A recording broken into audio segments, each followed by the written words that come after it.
രാവിലെ തൊട്ട് വൈകുന്നേരം വരെ വെറുതെ ഇരിക്കായിരുന്നു. വൈകുന്നേരം ആയപ്പോൾ കസിന്റെ ഒരു കോള്, റെഡി ആയി നിൽക്ക്, ഞങ്ങൾ പിക്ക് ചെയ്യാൻ വരാന്ന്.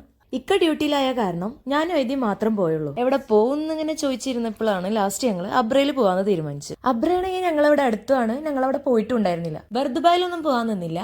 പ്രൈവറ്റ് ബോട്ട് എടുത്ത് ജസ്റ്റ് ഒന്ന് കറങ്ങി വരാമെന്ന് തീരുമാനിച്ചു. ബോട്ടിൽ കയറാൻ എനിക്കൊരു ചെറിയൊരു പേടിയൊക്കെ ഉണ്ടായിരുന്നെങ്കിലും പുറത്ത് കെട്ടാൻ നിന്നില്ല. അങ്ങനെ എല്ലാവരും ബോട്ടിൽ കയറി ബോട്ടിംഗ് സ്റ്റാർട്ട് ചെയ്തു. കുറെ കാലത്തിന് ശേഷമാണ് ഇപ്പൊ ഒരു ബോട്ടിംഗ് ചെയ്യുന്നത്. ഐതിക്ക് ഇത് ഫസ്റ്റ് എക്സ്പീരിയൻസ് ആണ്. അവിടെയുള്ള എല്ലാ ബോട്ട്സും ഡിഫറെന്റ് കളേഴ്സിലുള്ള ലൈറ്റ് ഒക്കെ വെച്ച് നല്ല രസമാണ് കാണാനായിട്ട്. കസിനും ഫാമിലിയും ഒക്കെ അബുദാബിയിൽ സെറ്റിൽഡ് ആയതുകൊണ്ട് നാട്ടിൽ ഇവരെ റയർ ആയിട്ട് കാണാൻ കിട്ടാറുള്ളൂ.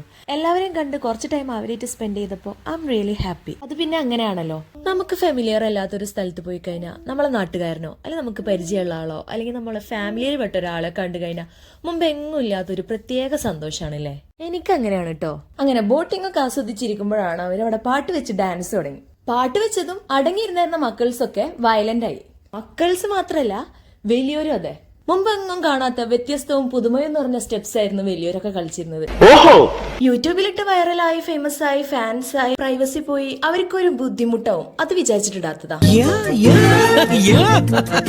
ചിലരൊക്കെ ഇവിടെ വീഡിയോ എടുക്കണ്ടെന്ന് അറിഞ്ഞിട്ടാണാവോ അറിയാണ്ടാണാവോ ഭയങ്കര പോസിംഗ് ആയിരുന്നു. എനിക്കാണെങ്കിൽ വീഡിയോ എടുത്തിട്ട് മതിയാവുന്നുണ്ടായിരുന്നില്ല. ചുറ്റും ഫുള്ള് ലൈറ്റ് ആയിട്ടുള്ള ബോർഡ്സും ബിൽഡിങ്സ് ആയിരുന്നു. എന്ത് രസമായിരുന്നു കാണാന്. ഡെയിലി കാണുന്നവർക്ക് ഇതൊരു വലിയ കാര്യമാവില്ല, ആദ്യമായിട്ട് കാണുന്നോണ്ട് തന്നെ എനിക്കിതൊരു വലിയ കാര്യമാണ്. ഐതിക്കാണെങ്കിൽ ഇവർ വെക്കുന്ന പാട്ടൊന്നും പറ്റുന്നില്ല. വേടന്റെ പാട്ട് വെച്ച് കഴിഞ്ഞാൽ ആള് ഫുൾ ചാർജായി കളിക്കാൻ തുടങ്ങും. അങ്ങനെ ഞങ്ങളെ ബോട്ടിംഗ് ഒക്കെ ഏകദേശം കഴിയാറായി. ഒട്ടും എക്സ്പെക്ട് ചെയ്യാണ്ട് പെട്ടെന്നുള്ളൊരു മീറ്റപ്പ് ആയിരുന്നു. അതുകൊണ്ട് തന്നെ ഭയങ്കര ഹാപ്പി ആൻഡ് ബ്യൂട്ടിഫുൾ ആയിട്ടുള്ള ഡേ ആയിരുന്നു. ഇവര് ഡാൻസ് കളിച്ചാൽ മാത്രം ആരും ഒന്നും പറയില്ല, പറഞ്ഞാൽ നല്ല ഇടി കിട്ടും.